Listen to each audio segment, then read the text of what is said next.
오늘 저녁에 주시는 말씀 시편 119편 113절에서 120절까지입니다.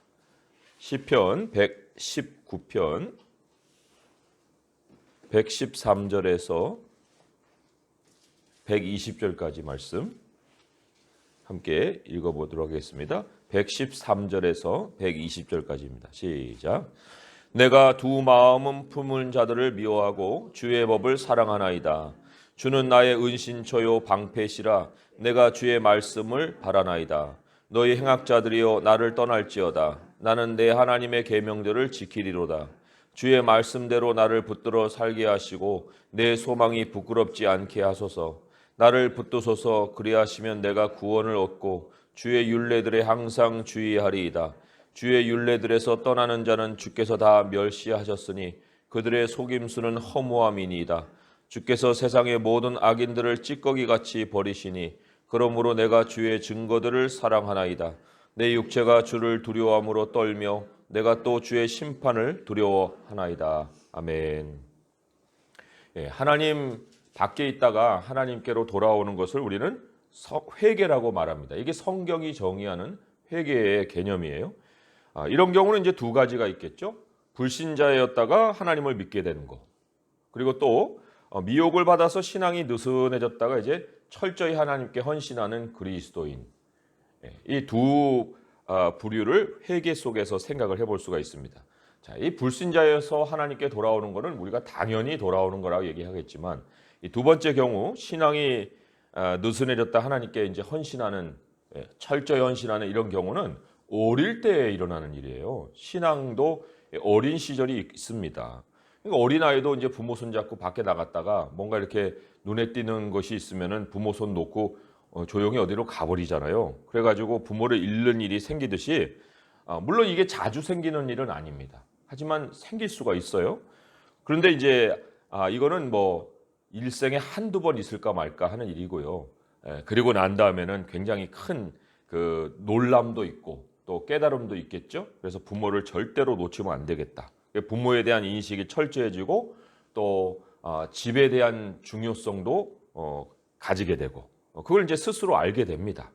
그런데 모든 것을 이제 알만한 신앙을 가졌는데 하나님을 등지고 떠난다. 이거를 이제 성경이 바로 행악자들이라고 부르는 그런 부류예요. 115절에 너희 행악자들이여 나를 떠날지어다. 물론 복음에 반응이 없는 자들도 이제 악인들이라고 말을 합니다. 하지만 그 신앙이 어린 사람도 아닌데 하나님을 의도적으로 부인하고 하나님과 상관없이 사는 것을 성경은 행악이다, 악이다, 또 이렇게 정의를 하는 거예요. 자, 그래도 교회에 한 번도 이제 나오지 않고 발을 들여놓은 적이 없는, 물론 복음은 거부하고 있지만 그런 악인들에 대해서는 구원의 길이 아직은 열려 있다 이렇게 생각을 해볼 수가 있겠지만 모든 것을 알고도 하나님을 떠난 사람에 대해서는 성경에서 돌아오게 할 기회가 없다. 돌아오게 할 수 있는 그런 길이 없다. 이렇게 못을 받고 있어요. 히브리서 6장 4절에서 6절이 바로 그것을 얘기하고 있습니다. 제가 읽어드릴게요. 한 번 빚을 받고 하늘의 은사를 맛보고 성령에 참여한 바가 되고 하나님의 선한 말씀과 내세의 능력을 맛보고도 타락한 자들은 다시 새롭게 하여 회개하게 할 수 없나니, 여기 회개는 돌아오게 할 수 없다는 거예요. 하나님께로 돌아오게 할 수 없나니 이는 그들이 하나님의 아들을 다시 십자가에 못 박아 드러내놓고 욕되게 합니다. 은혜를 베푼 사람의 등에 칼을 꽂는 것과 같다. 그런 얘기예요. 하나님의 은혜를 아주 실컷 맛본 사람이에요. 뭐 어설프게 맛본 게 아니에요. 굉장히 깊은 것까지 맛을 봤습니다. 그리고 이제 예수님이 나를 위해서 채찍과 또 모욕을 당하셨고 나를 위해서 죽기까지 십자가에서 정말 고통을 당하셨다는 걸 다 알고 있는데, 그런데 이제 다시 예수님을 공개적으로 비난을 합니다. 나도 한때 하나님을 믿었는데 그거 다 시간 낭비고 헛된 수고였어. 그리고 이제 기독교의 대적자가 돼버리면 그걸 이제 예수님을 다시 십자가에다 못 박고 대중 앞에서 예수님을 욕보이는 것이다라고 얘기를 합니다. 이런 사람은 회개할 수가 없다는 거예요. 하나님께 돌아오게 만들 수가 없다. 하나님은 이런 사람들에 대해서 아주 태도가 매우 단호하십니다. 119절의 말씀에 주께서 세상의 모든 악인들을 찌꺼기같이 버리신다고 얘기를 하고 있어요. 찌꺼기같이 버린다라고 할 때 굉장히 인간을 비하하시는 어떤 냉정한 태도를 묘사하는 게 아니에요. 이게 바로 하나님이 악인들에게 속지 않는다는 걸 알려주는 겁니다. 그 앞구절이 바로 그거를 받아서 119절이 이어진 거예요. 앞구절 118절 마지막 보면은 그들의 속임수는 허무함이니다. 이렇게 나오거든요. 그들의 속임수는 허무함이다. 그러니까 그런 사람들은 웬만한 사람들의 경험을 넘어서는 그러한 어떤 하나님에 대한 그 경험과 또 지식이 있기 때문에 스스로는 금과 은이라고 생각을 하는 거예요. 여기 찌꺼기는요, 싱크대에서 보는 그런 음식 찌꺼기가 아니고 금속 찌꺼기를 얘기하는 거예요. 예, 금속을 재련하고 재련할 때 이제 다 떨어져 나가는 그 찌꺼기를 여기서 찌꺼기라고 얘기하는 거예요. 그러니까 자신들은 금과 은이다. 오히려 하나님의 백성들이 금은인데 그 금은인데 붙어있는 찌꺼기 때문에 하나님의 백성들이 자기의 가치를 제대로 드러내지 못하고 있는 이런 형편인데, 그런데 본인들은 정작 자기들이 중심에 있다라고 속이고 있는 거예요. 스스로도 속이고 다른 사람도 속이고 하나님도 속이는 겁니다. 그런데 주님이 누가 금이고 누가 은인지 누가 찌꺼기인지 그거를 모르시는 분이에요? 그렇지 않습니다. 하나님은 그런 거에 속지를 않으신다는 거예요. 그래서 하나님이 세상의 모든 악인들을 찌꺼기같이 버리신다. 이거는 그들이 있는 그 모습 그대로를 드러내신다. 결국은 그들의 모습대로 된다. 이거를 지금 선포하신 거예요. 주님을 따르는 척하는 속임수, 주님을 따르는 척하는 이 속임수는 진실을 드러내시는 그 하나님 앞에서 마땅히 당할 일을 당한다. 허무한 최후를 맞는다. 그거를 지금 하나님이 악인들을 찌꺼기같이 버리신다라는 말로다가 지금 경고를 하고 계신 겁니다. 갈라디아서 6장 7절에는요 이런 말씀이 있어요. 스스로 속이지 말라. 하나님은 업신여김을 받지 아니하시나니 사람이 무엇으로 심든지 그대로 거두리라. 그러면서 뭐라고 설명을 계속 하냐면 육체를 위해서 심는 사람은 육체로서 썩어진 것을 거둔다. 아니 육체를 위해서 심었는데 거기서 영생을 얻겠습니까? 육체에 시간 투자도 하고 정력 투자도 했는데 주어지는 결과가 영적인 거겠어요? 결국 마지막에 주어지는 것은 손에 주어지는 건 자기 죽은 시체예요. 그게 지금 이렇게 기록이 된 거예요. 자기 육체를 위하여 심는 자는 육체로부터 썩어질 것을 거둔다. 그 썩어질 것이 자기 시체예요. 그런데 성령을 위해서 씨를 심는 자, 하나님의 말씀으로 이제 하루를 시작합니다. 또 은밀한 곳에서 기도를 합니다. 그리고 참 하나님께 간청을 올리기도 하고 성도들과 또 자손들을 위해서 축복하기도 하고 또 무엇이라도 인색하지 않고 하나님의 성품을 따라서 모든 선한 일에 이제 나누어지기를 좋아하고 이런 사람들, 성령을 위해서 심는 사람은 영생을 거둔다고 그랬어요. 땅의 삶으로 끝이 아니다. 땅에서는 모든 것이 볼 때마다 손해보는 것 같은 그런 모습이었는데 그런데 그에게 하나님이 생명을 선물로 주신다는 거예요. 영원한 생명을요. 육을 심는 곳에 썩을 것을 얻고 영을 심는 곳에 영생을 얻는다. 스스로 속지 말아라 하고 이제 주님이 말씀하셨습니다. 그런데 더 의미심장한 것은 그 스스로 속지 말라는 말씀 앞에 나오는 그 구절과의 연결성이에요. 이게 바로 이제 성령을 위해 사는 것의 실체적인 모습이 뭐냐 하는 걸 이제 더 밝혀준 그 말씀인데 갈라디아서 6장 6절의 말씀이 이렇게 기록되어 있어요. 가르침을 받는 자는 말씀을 가르치는 자와 모든 좋은 것을 함께 해라. 이게 성령을 위해서 심는 것과 무슨 상관이 있을까? 하나님이 말씀을 전하게 하시는 그 사람하고 너의 모든 좋은 것을 같이 해라. 이렇게 지금 하나님 말씀을 하셨거든요. 하나님의 사람이 사람의 말을 하겠습니까? 하나님의 사람이 하나님의 말씀을 전할 때 사람의 말을 하는 게 아니에요. 사도 바울이 이렇게 얘기했죠. 다른 복음을 전하는 사람은 저주를 받을지어다. 2번이나 강조해서 얘기를 했어요. 하나님 말씀 아니라 네 얘기하면 너 저주를 받는다. 저주라는 것은 하나님의 공급이 끊기는 거거든요. 공급이 끊기는 거에 양식도 끊기고 또 체력도 이제 공급을 못 받는 거예요. 그런데 그것만이 아니라 하나님의 말씀을 전하는 자가 공급이 끊긴다는 것은 깨달음이 끊어지는 거예요. 깨달아지지 않아요. 말씀을 하나님 말씀으로 전해야 되는데 뭘 어떻게 전해야 될지도 모르는 거예요. 그러니까 그때부터는 자기 말을 전하게 돼 있어요. 어쩔 수 없이. 그런데 그 자기 말을 전하는 것은 결국 저주를 받는 거라고 했죠. 그러니까 저주가 저주를 또 낳는 거예요.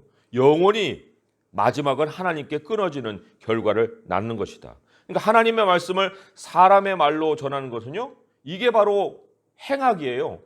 실컷 하나님 말씀을 잘 전해놓고 끝에 가서는 자기 말로다가 떠들고 있으면 그게 행악이고 그게 회개할 수 없는 죄를 범하는 것이라 그런 얘기입니다. 그러니까 이거는 어느 설교자든지 어느 전도자든지 너무나도 잘 알고 있는 일이기 때문에 강단에서 하나님 말씀을 전하는 건 굉장히 두렵고 떨리는 일이에요.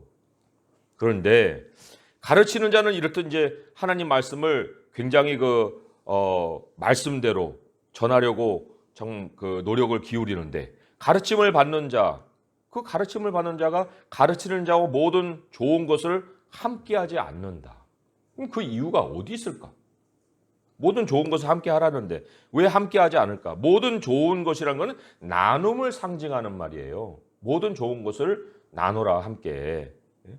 교회는요, 사실 이 성도들이 세상에서 추수한 것으로 또 예물을 드려서 살림을 꾸려가는 것이에요.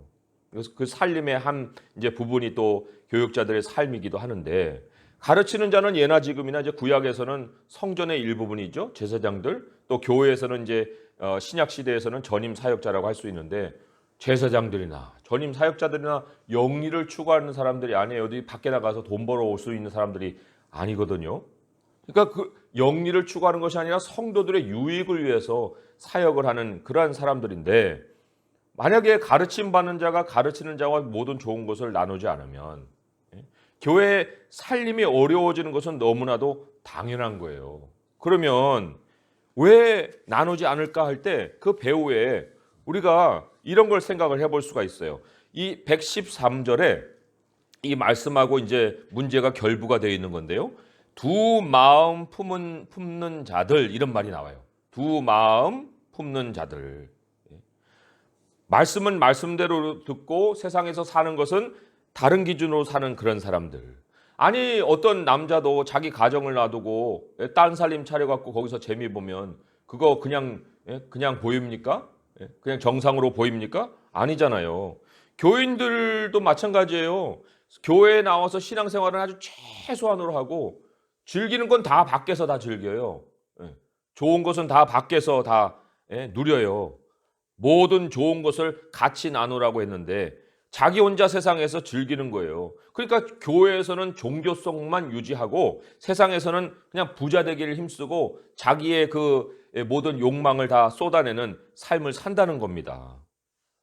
이 가르치는 자와 모든 좋은 것을 함께 한다는 게 그런 뜻만 또 있는 게 아니에요. 또 이런 것도 생각해 볼 수 있습니다. 말씀을 배웠으면 그 말씀 그대로 또 성도들이 함께 따라주면서 서로 목회자와 성도들이 말씀 안에서 교감이 있어야 된다. 이런 뜻을 또한 가지고 있습니다. 그런데 두 마음을 품게 되면 교감이 아니에요.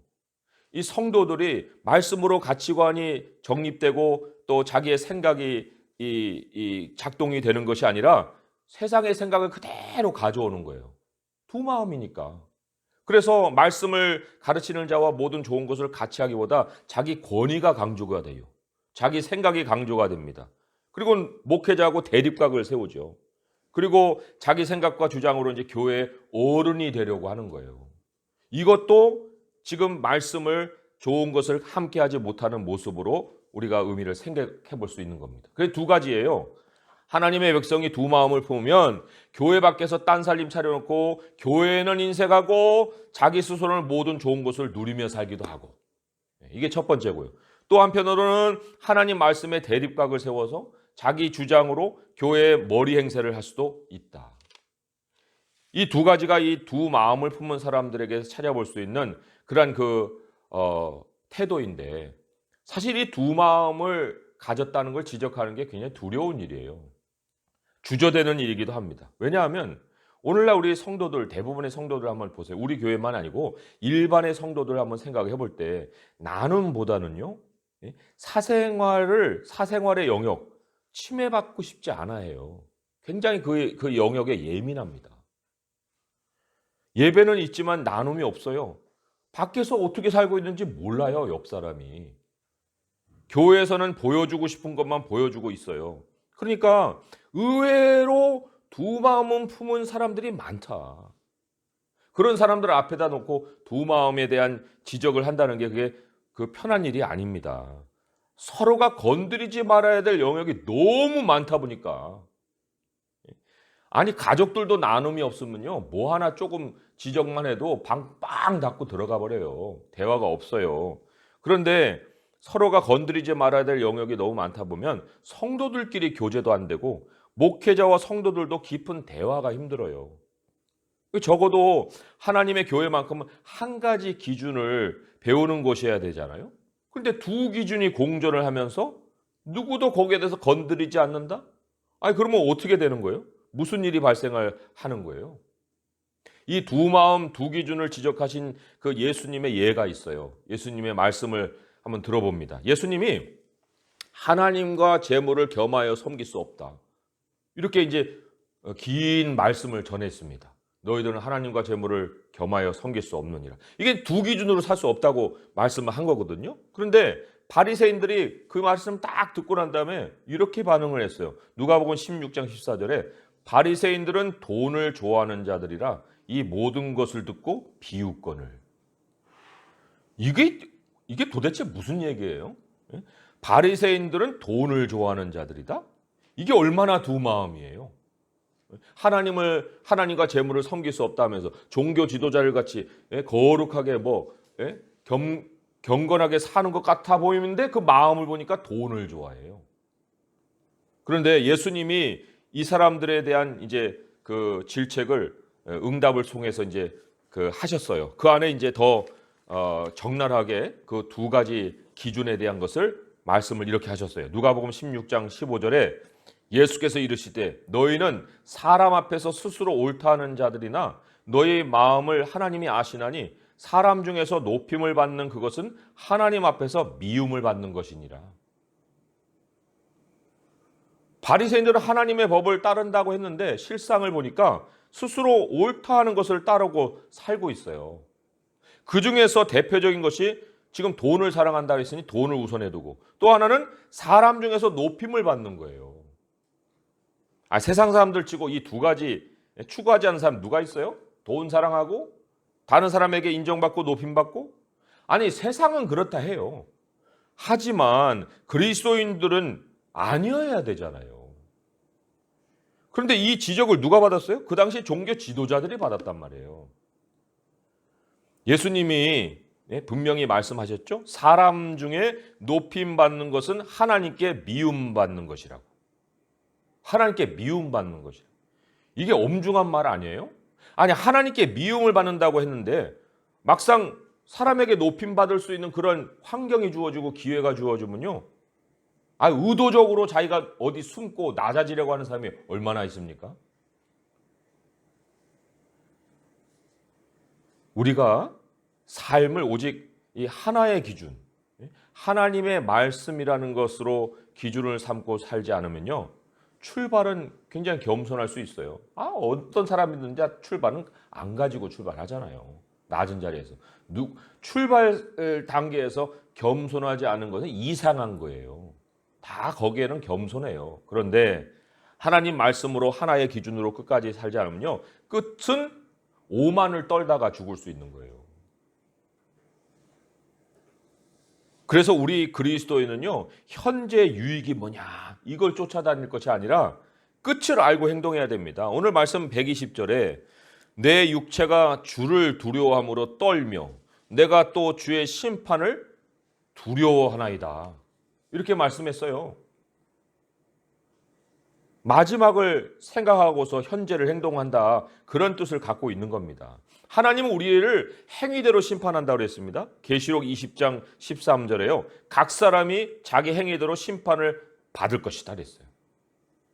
어떤 사람은 이런 얘기도 해요. 아이, 구원받았으면 어떤 행위도 괜찮은 거예요. 다 용서받아요. 그렇게 얘기하죠. 그런 사람들이 있어요. 그런데 구원받았으면 어떤 행위도 괜찮은 게 아니에요. 구원받았으면요, 괜찮지 않은 어떤 행위도 하지 않는 게 괜찮은 거예요. 그게 마땅한 거예요. 다시 한번 말씀드릴까요? 구원받았으면 어떤 행위도 괜찮은 게 아니라 구원받은 자는 괜찮지 않은 어떤 행위도 하지 않는 게 마땅한 거예요. 구원받은 자는 오직 이 하나님 말씀이라는 하나의 기준만 가지고 있기 때문에 어떤 행위도 괜찮다라고 생각하는 게 불가능해요. 항상 남은 인생을 내가 하나의 기준으로 살아가리라 하는 그 결심이 모자란 것이 더 마음속에 걸리지. 어떻게 어떤 행동을 해도 괜찮아. 그런 생각을 가지고 살 수 있습니까?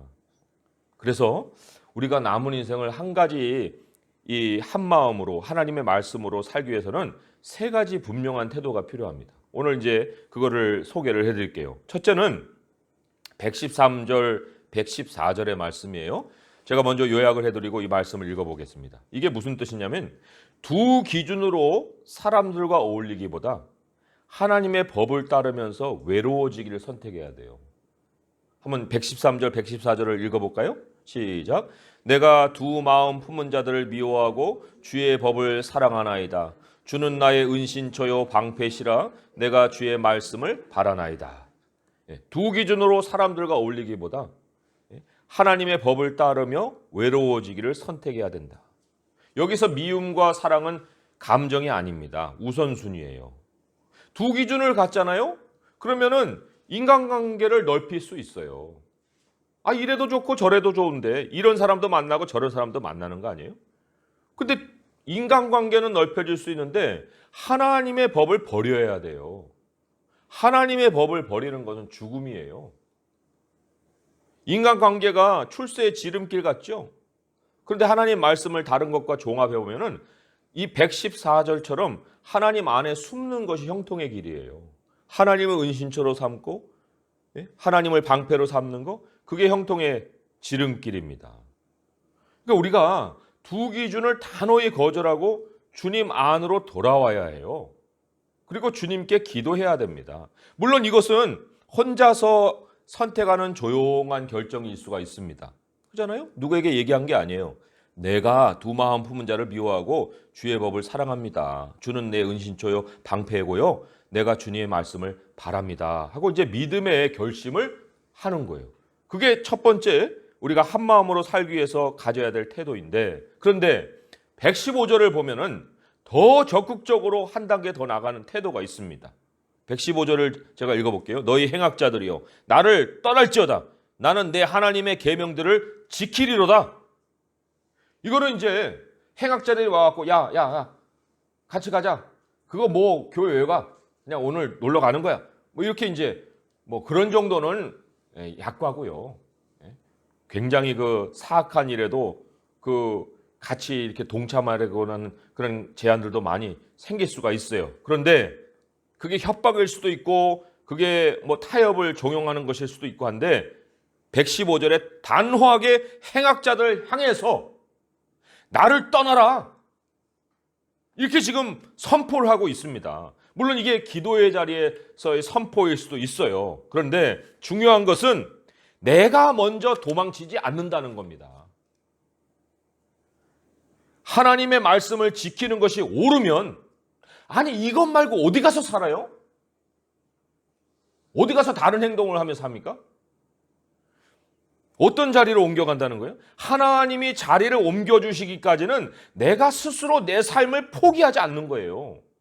하나님의 말씀을 따르고 살고 있는 이상. 그게 지금 115절에 너희들 행악자들이 떠나. 너희들이 왜 나더러 떠나라 하고 나더러 그렇게 바꾸라고 하느냐? 이런 어떤 의지를 갖는 겁니다. 근데 이제 세 번째 태도가 있어요. 그 116절, 117절에 있는데 그 두 번이나 언급된 말씀을 주목해 봐야 됩니다. 제가 읽어볼 때 두 번이나 무슨 말씀이 언급이 되어 있는 거 한번 주목해 보세요. 116절, 117절입니다. 주의 말씀대로 나를 붙들어 살게 하시고 내 소망이 부끄럽지 않게 하소서. 나를 붙드소서. 그리하시면 내가 구원을 얻고 주의 율례들에 항상 주의하리이다. 여기 붙들어 달라는 것이 두 번이나 나와요. 이거는 기도입니다. 주의 말씀대로 살기로 하나님 내가 결심했어요. 그러니 하나님 내 자신을 하나님이 붙들어 주셔야 돼요. 지금 그렇게 기도를 하고 있습니다. 그러니까 말씀대로 사는 게 우리의 능력이 아니라는 거예요. 말씀대로 사는 것을 유지해 가려면 117절에 나와 있듯이 나를 붙드소서 그리하시면 내가 구원을 얻고라는 이 구원이 나오잖아요. 말씀대로 지키며 살아갈 수 있는 걸 유지하려면 주님의 구원이 늘 따라가야 됩니다. 주님의 구원이 있어야 되는 거예요. 기이한 일들이 영속적으로 일어나야 되는 거예요. 그리고 주님은 반드시 말씀대로 살려는 우리의 소망을 부끄럽지 않게 하시려고 매 순간 구원으로 응답을 해주셔야 됩니다. 그래야 우리가 주의 말씀에 주의해서 계속해서 살아갈 수 있잖아요. 어떻게 우리 노력에 하나님이 우리를 맡겨놓으십니까? 그럴 능력도 없는 우리들인데. 그러니까 두 마음을 품으면 우리가 이제 정리를 합니다. 두 마음을 품으면요. 돈은 벌 수 있어요. 아니 벌어도 금방 벌 수도 있어요. 갑자기 막 대중들의 인기를 얻을 수도 있습니다. 사람들에게 인정받을 수 있어요. 인간관계가 넓어질 수도 있고요. 높이 올라갈 수가 있어요. 두 마음 품으면. 어렵지도 않아요. 그런데 거기까지예요. 그거는 찌꺼기 인생을 사는 거예요. 천국에 들어오지 못하는 생명의 본 무대는 밟아보지도 못하는 그러한 인생을 선택해서 살아가는 거예요. 주의 율례를 따라가는 자를 주님이 멸시하신다고 그랬죠. 아니 어떻게 주님이 멸시하는 인생을 자기가 쫓아가면서 존귀한 인생으로 살기를 바랍니까? 그런 일은 일어나지도 않아요. 주께서 멸시하시는데 어떻게 존귀한 인생으로 맞춰지겠느냐 그런 얘기예요. 그래서 우리가 하나님 말씀에 소망을 두고 하나님의 말씀이 이끌어 가시는 그 순종하는 모습을 가지면 놀라운 인생의 체험을 하는 거예요. 왜요? 매 순간 하나님이 구원으로 나의 다음 단계를 인도해 가시기 때문에 하나님의 구원으로 가득 찬 인생을 살아갈 수 있게 되는 거예요. 그리고 인생 끝날에 우리가 이제 고백을 하겠죠. 물론 지금도 우리는 그렇게 고백을 할 수 있지만 인생 끝날에 이 고백이 더 귀한 고백이에요. 뭐예요? 내가 산 것이 내 안에 내가 산 것이 아니오 내 안에 그리스도께서 사신 것입니다. 그 고백을 우리가 마무리하며 인생의 마지막 순간에 하나님께 고백하는 거예요. 그래서 우리가 이 땅에서 말씀으로 살아간 인생을 심은 자 하나님이 영생의 열매를 주실 것을 믿고 오직 말씀으로 한 길 보여주신 우리 주 예수 그리스도의 이름을 부르고 그분을 따르면서 정말 하나님이 구원해 주시는 인생을 계속해서 살아갈 수 있는 성도 될 수 있기를 주님의 이름으로 축원드립니다. 기도하겠습니다. 하나님 아버지 감사합니다. 주의 말씀은 우리에게 생명이십니다. 우리가 하나님의 입에서 나오는 모든 말씀으로 살 것이라 했습니다. 주님, 이 기준을 적용하기가 너무나도 힘든 세상입니다. 세상은 이 기준으로 살지 않습니다. 조롱합니다.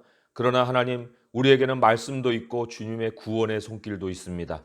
하나님은 말씀을 지키는 자에게 구원을 이루십니다. 기이한 일을 행하십니다. 우리 주님은 살아계십니다. 그것도 우리 안에서 살아계십니다. 우리의 인생을 우리 스스로 포기하지 않습니다.